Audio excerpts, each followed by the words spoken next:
Happy Sunday, folks. Keep your eyes and ears open. Operation Mockingbird is ramping up again.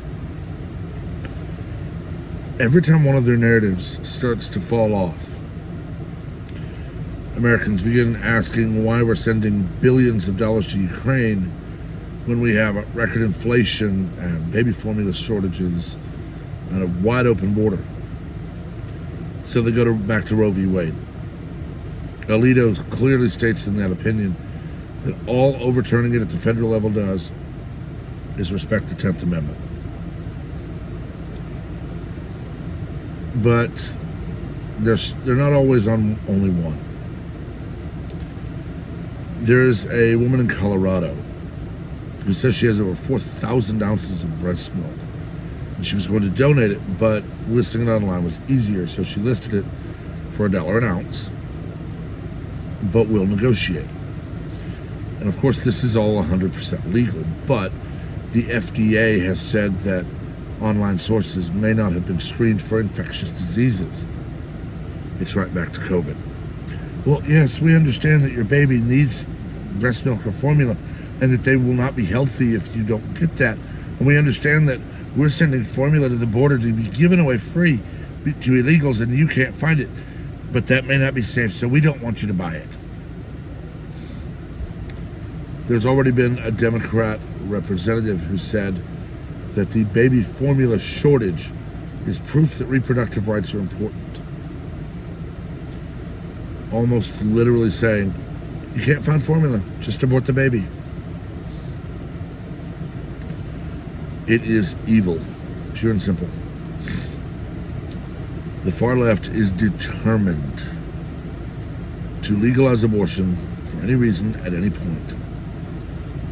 There have even been 2 states that legalized it, or had bills passed, I don't know if they were signed, that would legalize abortion after birth.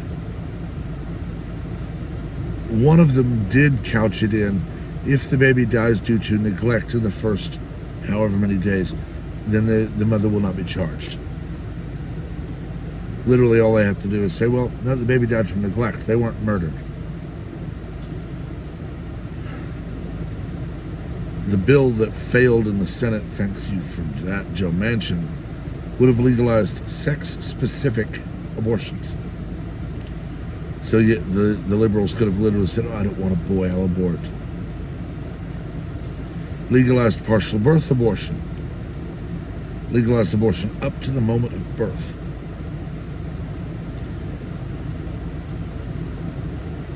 We are living in a very, very dark world. And our own government is the reason for that. They demonize and vilify anyone who does not fully subscribe to their 100% woke mantra world. They scream, we have separation of church and state when anybody opposes abortion. For those who don't know, the phrase wall of separation does not appear anywhere in the Constitution, nor does the phrase separation of church and state. The First Amendment clearly states, Congress shall make no law respecting an establishment of religion or prohibiting the free exercise thereof, nor abridging freedom of the press or speech.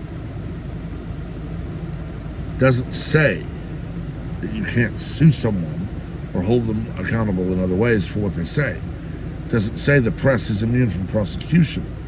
It doesn't say that churches must be silent. And it certainly doesn't say that opposition to abortion is only because you're a bigoted person and want to force religion on people.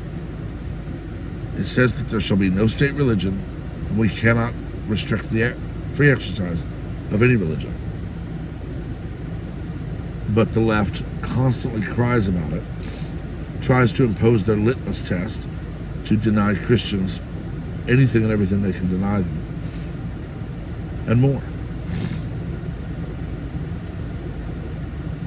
What we do know as Christians is that in the end days, it's going to be the darkest point in human history.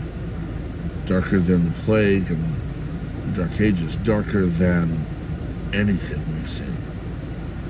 Because in those last days, Satan will be working triple time or more to corrupt as many as he can, to drag as many as he can to hell with him. It is not bigotry, racism, sexism, or anything else that the left screams to call out sin. Every human on the planet, save one, who has ever lived, is living today, or will live, is sinful. I'm sinful. I repent, and I work to not repeat those mistakes, and I fail, and I repent again. It is not hate or misogyny or anything of the sort for me to call out sin. I don't hate the sinner. I love the sinner enough to point out that they are living a sinful life, and that sinful life will lead to an eternity in hell. But Satan has been working overtime since day one, and today has a massive mouthpiece in the ultra-far left and their sycophants in the media, who will cry that disagreeing with someone is somehow hate or racism or bigotry or sexism. They invent new words like biological essentialism. No, biology is biology. You're born male or born female. If you're born male, you cannot get pregnant, nor can a baby be transplanted into your body and then you give birth. Your body wasn't built for it. Your hips, everything else won't work. If you're born female, you cannot impregnate someone. You do not have the necessary reproductive organs to produce sperm. It's just the way it is. If you want to deny biology, you can, but you don't get to demand the world must agree with you, because that is not how it works. It's not biological essentialism. It's people who actually study biology. And I find it absolutely amazing that you have to trust the science people demand you ignore actual science when it comes to what they want to do in their life. It's only going to get worse. The world's only going to get darker until Christ returns. And all I can say is pray. Pray without ceasing. Don't hide your light under the bushel. You need to ramp up being the example of Christ. None of us are going to be just like him, physically and spiritually impossible.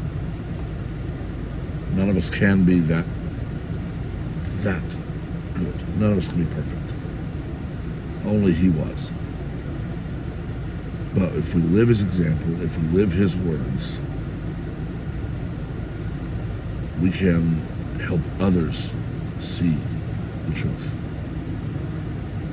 Don't let them silence you. Don't let them browbeat you or beat you down.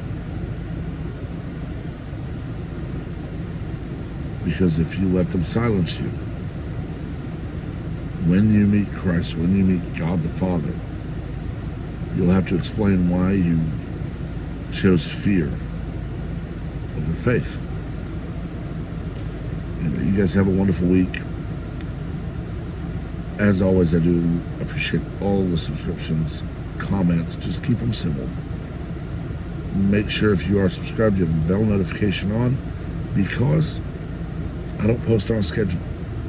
You'll want to know when I'm back. Until next time, God bless.